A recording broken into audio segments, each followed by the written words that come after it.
താലൂക്ക് അദാലത്ത്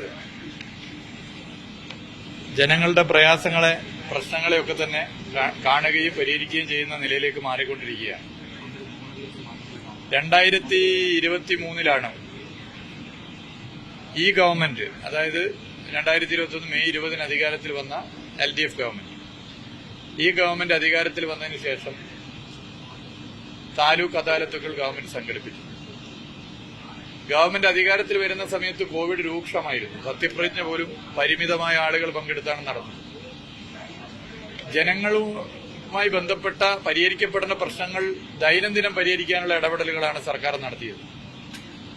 അതിൽ ഓരോ വകുപ്പിന്റെയും ഫോളോ അപ്പ് എത്ര, ഓരോ വകുപ്പിന്റെയും ഇടപെടലുകൾ എത്ര, ഇനി അതിൽ സർക്കാർ എന്തൊക്കെയാണ് ചെയ്യേണ്ടത്, ഇതൊക്കെ പരിശോധിക്കാൻ വേണ്ടി നേരിട്ട് മന്ത്രിമാർ താലൂക്ക് അദാലത്തുകളിൽ പങ്കെടുക്കാൻ വേണ്ടി സർക്കാർ തീരുമാനിച്ചു. അങ്ങനെയാണ് 2023 ഏപ്രിൽ മെയ് മാസങ്ങളിൽ താലൂക്ക് അദാലത്തുകൾ മന്ത്രിമാർ പങ്കെടുത്തുകൊണ്ട് കേരളത്തിലാകെ സംഘടിപ്പിക്കപ്പെട്ടു. വലിയ നിലയിലേക്കുള്ള ആശ്വാസമായി ആ താലൂക്ക് അദാലത്തുകൾ മാറി. ഒട്ടേറെ പ്രശ്നങ്ങൾക്ക് പരിഹാരം കാണാൻ പറ്റി. സ്പോട്ട് ഇഷ്യൂ സോൾവിംഗ് ഉൾപ്പെടെ നടന്നു. അവിടെ വെച്ച് തന്നെ പ്രശ്നങ്ങൾ പരിഹരിക്കുന്ന സ്ഥിതിയുണ്ടായി. ചില വിഷയങ്ങൾ വിവിധ വകുപ്പുകളെ ഏകോപിപ്പിച്ചുകൊണ്ട് നടത്തേണ്ടതുണ്ട്. അത് ആ നിലയിലും ഇടപെട്ടു, ഫോളോ അപ്പ് നടത്തി, അതിന് പ്രത്യേക ഉദ്യോഗസ്ഥരെ വെച്ചു. താലൂക്ക് അദാലത്തിൽ ഉയർന്നു വന്ന പരാതികളുടെ റിസൾട്ട് എന്തെന്ന് പരിശോധിച്ചു. അങ്ങനെ നല്ലൊരു ഫലം നമുക്കുണ്ടാക്കാൻ വേണ്ടി പറ്റും. പിന്നീട് ഇപ്പോൾ 1.5 വർഷത്തിനു ശേഷം വീണ്ടും താലൂക്ക് അദാലത്തുകൾ മന്ത്രിമാർ പങ്കെടുത്തുകൊണ്ട് ഇന്ന് ആരംഭിക്കുകയാണ്. ബഹുമാനപ്പെട്ട മുഖ്യമന്ത്രി തിരുവനന്തപുരത്ത് അതിന്റെ ഉദ്ഘാടനം ഇന്ന് നിർവഹിച്ചു. എല്ലായിടത്തും നടക്കുകയാണ്. അതിൽ അദാലത്തിൽ പരിഗണനാ വിഷയങ്ങൾ സംബന്ധിച്ചിട്ടുള്ള മാനദണ്ഡങ്ങൾ നേരത്തെ തന്നെ നൽകുന്ന സ്ഥിതിയാണ് ഉണ്ടായിട്ടുള്ളത്. ഭൂമി സംബന്ധമായ വിഷയങ്ങൾ, സർട്ടിഫിക്കറ്റുകൾ, ലൈസൻസുകൾ നൽകുന്നതിലെ കാലതാമസം നിരസിക്കൽ, കെട്ടിട നിർമ്മാണ ചട്ടങ്ങളുമായി ബന്ധപ്പെട്ട വിഷയങ്ങൾ തുടങ്ങി അദാലത്ത് പരിഗണനാ വിഷയങ്ങൾ സംബന്ധിച്ചിട്ടുള്ള മാനദണ്ഡങ്ങൾ നേരത്തെ തന്നെ നൽകി. എന്നാൽ ആ മാനദണ്ഡങ്ങൾക്ക് പുറത്തുള്ള മറ്റ് വിഷയങ്ങൾ വന്നാൽ അവരെ മടക്കി അയക്കാതെ ആ വിഷയങ്ങൾ കൂടി കേൾക്കാനും അതിലെങ്ങനെ പരിഹരിക്കാമെന്നുള്ള നിലപാടുമാണ് പൊതുവെ ഇപ്പോൾ സ്വീകരിച്ചു വരുന്നത്. വളരെ നല്ല നിലയിൽ മുന്നോട്ട് പോകുന്നുണ്ട്. ഇപ്പോൾ അദാലത്ത് തുടങ്ങിയിട്ട് ഏകദേശം 2 മണിക്കൂർ കഴിയുമ്പോൾ തന്നെ നിരവധി പ്രശ്നങ്ങൾ പരിഹരിക്കാൻ വേണ്ടി സാധിച്ചിട്ടുണ്ട്. ഇപ്പോ APL to BPL കാർഡുമായി ബന്ധപ്പെട്ട വിഷയങ്ങൾ, മുൻഗണനാ കാർഡ് അനുവദിക്കുന്നതുമായി ബന്ധപ്പെട്ട് നിരവധി കാർഡുകൾ നൽകാൻ വേണ്ടി പറ്റി. തദ്ദേശ സ്വയംഭരണ വകുപ്പുമായി ബന്ധപ്പെട്ടും പല പ്രശ്നങ്ങളും പരിഹരിക്കാൻ വേണ്ടി പറ്റി. ഇങ്ങനെ ഇതിൽ കൂടുതൽ തദ്ദേശ സ്വയംഭരണ വകുപ്പുമായി ബന്ധപ്പെട്ട പ്രശ്നങ്ങൾ, റവന്യൂ വകുപ്പ്, പൊതുമരാമത്ത് വകുപ്പ്, അതുപോലെ തന്നെ ഡിസ്ട്രിക്ട് സപ്ലൈ ഓഫീസുമായി ബന്ധപ്പെട്ട പ്രശ്നങ്ങൾ, ഇതൊക്കെ ഇപ്പോ ഈ ചുരുങ്ങിയ സമയത്തിനുള്ളിൽ തന്നെ പരിഹരിച്ചിട്ടുണ്ട്. ഇനിയും അത് നടന്ന് മുന്നോട്ട് പോവുകയാണ്. ഇന്ന് ചില കാര്യങ്ങളിൽ ചില ഉദ്യോഗസ്ഥർക്ക് സമയബന്ധിതമായി പ്രശ്നം പരിഹരിക്കാനുള്ള ടൈംലി റെസ്പോൺസിബിലിറ്റി നൽകിയിട്ടുണ്ട്. അതും ഫോളോ അപ്പ്, അതിന് പ്രത്യേക സംവിധാനങ്ങൾ ഉണ്ടാവും. അങ്ങനെ പൊതുവെ ജനങ്ങൾക്ക് ആശ്വാസകരമായി താലൂക്ക് അദാലത്തുകൾ മാറുകയാണ്.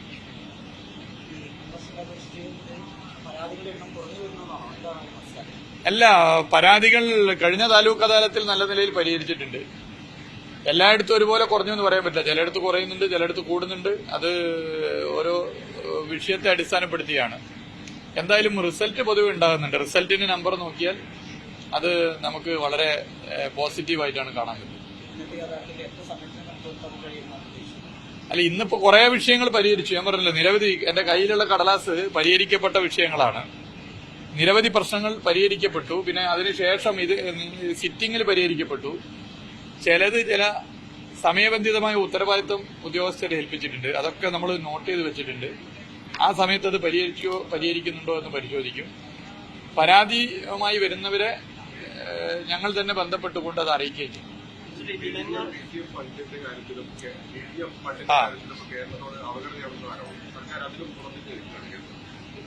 ഒന്ന്, ഗ്രാന്റുകൾ തന്നെ നൽകുന്ന കാര്യത്തിൽ കേരളത്തോട് അവഗണനയാണ്. ഗ്രാന്റും വായ്പയും തമ്മിലുള്ള വ്യത്യാസം നമുക്കറിയാം. ഗ്രാന്റ് തിരിച്ചടക്കേണ്ടതില്ല, വായ്പ പലിശ അടക്കം തിരിച്ചടക്കണം. ഇതാണ് വ്യത്യാസം. 3 രീതിയിലാണ് ഒരു ഫെഡറൽ സംവിധാന തത്വങ്ങളുടെ രാജ്യത്ത് ഒരു സംസ്ഥാന സർക്കാരിനെ സാമ്പത്തികമായി ഒരു കേന്ദ്ര സർക്കാർ സഹായിക്കേണ്ടത് നമുക്കറിയാം. ആ ധനകാര്യ കമ്മീഷൻ വഴി നൽകുന്ന അതിന്റെ ഭാഗമായുള്ള ഫണ്ട്, 2 ഗ്രാന്റ് ഇനത്തിൽ തരുന്നത്, 3 വായ്പാ പരിധി. ഇത് നമ്മൾ എടുത്തു നോക്കിയാൽ ഗ്രാന്റ് ഇനത്തിൽ നമുക്ക് ഓൾറെഡി ഗ്രാന്റ് ഇനത്തിൽ വെട്ടിക്കുറവാണ് ഉണ്ടായിട്ടുള്ളത്. ഏകദേശം വലിയൊരു തുക വെട്ടിക്കുറച്ചിട്ടുണ്ട്. ഗ്രാന്റ് എനിക്കൊന്ന് 3000 കോടിയുടെ ഏറ്റവും കുറവാണെന്നാണ് എന്റെ കണക്കാക്കുന്നത്. വായ്പാ പരിധിയിൽ ഭീകരമായ കുറവാണ്. ഒറ്റയടിക്ക് 50% വെട്ടിക്കുറച്ചു. ഇപ്പൊ പുതിയൊരു രീതി വരികയാണ്. കേരളത്തോടുള്ള അവഗണനയിൽ പുതിയ സ്റ്റൈലും കൂടി വരിക. അല്ലാതെ തന്നെ ഗ്രാന്റ് കുറക്കുകയാണ്, വായ്പാ പരിധിയും കുറക്കുകയാണ്. ഇപ്പോ ഗ്രാന്റ് വായ്പയാക്കി മാറ്റുകയാണ്. അപ്പോൾ എങ്ങനെയൊക്കെ കേരളത്തെ സാമ്പത്തികമായി ഉപദ്രവിക്കാമെന്നുള്ളതിന് ഗവേഷണം നടത്തുകയാണ് കേന്ദ്ര സർക്കാർ എന്നുള്ളതിന്റെ പുതിയ ഉദാഹരണമാണ് ഇപ്പോൾ നമ്മൾ ഈ വിഷയവുമായിട്ട് ബന്ധപ്പെട്ട് കാണാൻ വേണ്ടി പറ്റുന്നത്. ഇതിലെല്ലാവരും ഒന്നിക്കണം. ഇതില് രാഷ്ട്രീയം കാണാൻ പാടില്ല. ഇത് കേരളത്തോടുള്ള അവഗണനയാണ്. ഇതിൽ എല്ലാവരും ഒന്നിക്കണം. BJP ഒന്നിക്കാത്തത് മനസ്സിലാക്കാം. കാരണം BJP ആണ് കേന്ദ്രത്തിൽ ഭരണം നടത്തുന്നത്. എന്നാൽ കോൺഗ്രസിനും മുസ്ലിം ലീഗിനും എന്തായാലും ഒന്നിച്ച പ്രശ്നം. കോൺഗ്രസ് മുസ്ലിം ലീഗിൽ ഇത് കേന്ദ്ര ഗവൺമെന്റ് കൂടെ നിൽക്കുന്നത് ശരിയാണോ? അതാ വെട്ടിക്കുറച്ചു എന്ന് സന്തോഷത്തോടെ ലഡു വിതരണം ചെയ്യുന്ന ഏർപ്പാട് പോലെ കോൺഗ്രസും മുസ്ലിം ലീഗും നിലകൊള്ളുന്നത് ശരിയാണോ? കേരളത്തോടല്ലേ അവഗണന? അതിൽ ആഹ്ലാദ നൃത്തം ചവിട്ടേണ്ടവരാണോ കോൺഗ്രസും മുസ്ലിം ലീഗും UDF-ഉം? ഇത് കേരളത്തിലെ ജനങ്ങൾ പരിശോധിക്കേണ്ട കാര്യം. എല്ലാവരും ഒന്നിക്കേണ്ട പ്രശ്നമാണ്. ഇതിലും എന്തെങ്കിലും ഒരു നിലപാട് സ്വീകരിക്കാൻ ബന്ധപ്പെട്ടവർ തയ്യാറാവുന്നുണ്ടോ? ഇത് നമ്മുടെ സംസ്ഥാനത്തെ ബാധിക്കുന്ന പ്രശ്നമല്ലേ? അന്ധമായ ഇടതുപക്ഷ വിരോധം കാരണം കോൺഗ്രസിന്റെയും മുസ്ലിം ലീഗിന്റെയും UDF-ന്റെയും നേതാക്കന്മാർക്ക് എന്താണ് സംഭവിക്കുന്നത്?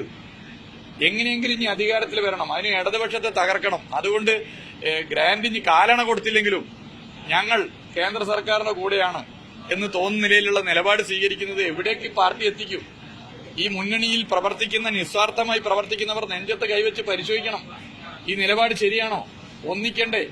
എല്ലാവരും ഒന്നിക്കണ്ടേ? ഇതിൽ നമ്മളെല്ലാവരും ഒന്നിച്ചല്ലേ നിലപാട് സ്വീകരിക്കേണ്ടത്. അതുകൊണ്ട് ഈ വിഷയത്തെ ആത്മാർത്ഥമായി കാണാൻ, കേരളത്തിലെ ഈ ഒരു അവസ്ഥക്ക് പരിഹാരം കാണാൻ എല്ലാവരും ഒന്നിക്കണമെന്നുള്ള നിലപാട് മനസ്സിലാക്കി കേന്ദ്ര സർക്കാരിന്റെ ഈ സമീപനത്തിനെതിരെ UDF-ന്റെ നേതാക്കന്മാർ ഇനി പരസ്യമായി പറയാൻ അധികാരം ഭാവിയിൽ കിട്ടില്ല എന്നുള്ള ഭയമോ അല്ലെങ്കിൽ ഇടതുപക്ഷ വിരുദ്ധതയോ കാരണം പരസ്യമായി പറയാനുള്ള മടിയുണ്ടെങ്കിൽ ഒറ്റക്കൊരു മുറിയിൽ പോയി വാതിലടച്ചെങ്കിലും ഒന്ന് ഉറക്കനെ പറയണം, കേന്ദ്ര സർക്കാർ ചെയ്തത് തെറ്റാണ്. അങ്ങനെ പറയാനെങ്കിലും UDF നേതാക്കന്മാർ തയ്യാറാകണം. ഇത്തരം നിലപാടുകൾ എവിടെ കൊണ്ടെത്തിക്കും? ഇതുപോലെ മറ്റു തുറമുഖങ്ങൾക്ക് നൽകിയിട്ടില്ലേ? നിങ്ങൾ പരിശോധിക്കുന്നില്ലേ? നൽകിയിട്ടില്ലേ? എന്താ ഇവിടെ മാത്രം ഇങ്ങനെയൊരു പ്രശ്നം? അപ്പൊ ഇതിൽ BJP നേതാക്കന്മാർ മിണ്ടാത്തത് മനസ്സിലാക്കാം. UDF നേതാക്കന്മാർ മിണ്ടാത്തത് UDF-ൽ പ്രവർത്തിക്കുന്ന, UDF-ന് പരമ്പരാഗതമായി വോട്ട് ചെയ്യുന്ന വോട്ടർമാരെ ഉൾപ്പെടെ വഞ്ചിക്കുന്നതിന് തുല്യമാണ്. അന്ധമായ ഇടതുപക്ഷ വിരോധം ഒഴിവാക്കി ഇതിൽ ഒന്നിക്കണം, ഇതിൽ ശക്തമായി ശബ്ദിക്കണം.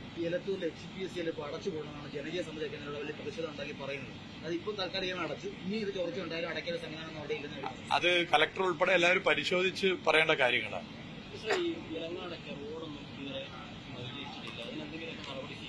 വെലങ്ങാട് വിഷയം ബന്ധപ്പെട്ട് ഒരു 4-5 ദിവസം മുമ്പ് തിരുവനന്തപുരത്ത് ഒരു യോഗം ഞങ്ങളൊക്കെ പങ്കെടുത്ത് നടന്നിരുന്നു. ബഹുമാനപ്പെട്ട റവന്യൂ വകുപ്പ് മന്ത്രി ഇവിടെ നേതൃത്വത്തിൽ നടന്ന യോഗത്തിൽ കാര്യങ്ങളൊക്കെ പരിശോധിച്ച് മുന്നോട്ട് പോകാൻ തീരുമാനിച്ചിട്ടുണ്ട്. അല്ല, പൊതുവെ അത് പരിശോധിച്ചിട്ടുണ്ട് അതിന്റെ എല്ലാ കാര്യവും.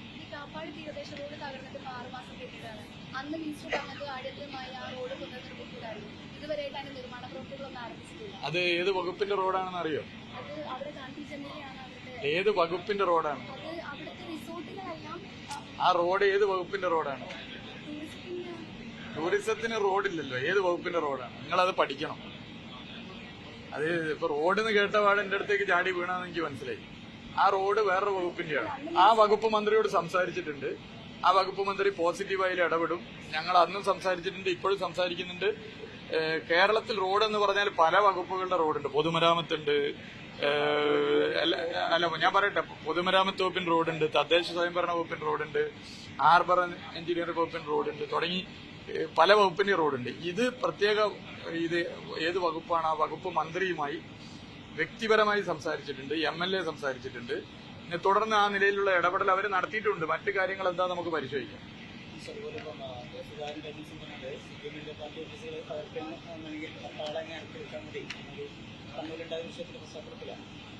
അല്ല, KPCC പ്രസിഡന്റ് ഇങ്ങനെ പറഞ്ഞുകൊണ്ടേയിരിക്കുകയാണ്. ഒരു ഭാഗത്ത് കേന്ദ്ര സർക്കാർ ഗ്രാന്റ് ഉൾപ്പെടെ അനുവദിക്കില്ല എന്ന് പറഞ്ഞ് വെടിപൊട്ടിക്കുമ്പോൾ ഇപ്പുറത്ത് ഇടതുപക്ഷ പ്രസ്ഥാനത്തെ ആകെ തകർക്കുമെന്ന് പറഞ്ഞ് KPCC പ്രസിഡന്റ് വെടിപൊട്ടിച്ചുകൊണ്ടിരിക്കും. രണ്ടു കൂട്ടരും രണ്ട് സ്റ്റൈലിൽ വെടിപൊട്ടിക്കുകയാണ്.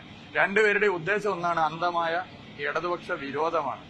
KPCC പ്രസിഡന്റ് തുടർച്ചയായി ഇത്തരം നിലപാടെടുക്കുമ്പോൾ ആ നിലപാട് കേരളത്തെ ഒരു കലാപഭൂമിയാക്കി മാറ്റി തീർക്കാനാണ്. കേരളത്തെ ഒരു കലാപ കലുഷിത അന്തരീക്ഷം സൃഷ്ടിച്ചുകൊണ്ട് കേരളത്തിലാകെ ക്രമസമാധാന നില തകർക്കുക എന്നുള്ള ലക്ഷ്യത്തിന്റെ ഭാഗമായിട്ടാണ് KPCC പ്രസിഡന്റ് തുടർച്ചയായി ഈ അക്രമവാസനയോടുകൂടി നിലപാട് സ്വീകരിക്കുന്നത്. ഇവിടെ ചേവായൂർ ബാങ്ക് തെരഞ്ഞെടുപ്പുമായി ബന്ധപ്പെട്ട് കുറെ ആളുടെ കയ്യും കാലും വെട്ടും എന്ന് പറഞ്ഞു. 61 കൊല്ലമായി കോൺഗ്രസ് നയിച്ച ഭരണസമിതിയും കോൺഗ്രസിന്റെ ഭരണം നഷ്ടപ്പെട്ടുപോയി. ആരുടെയും കയ്യോ കാലോ പുതുതായിട്ട് നഷ്ടപ്പെട്ടിട്ടില്ല.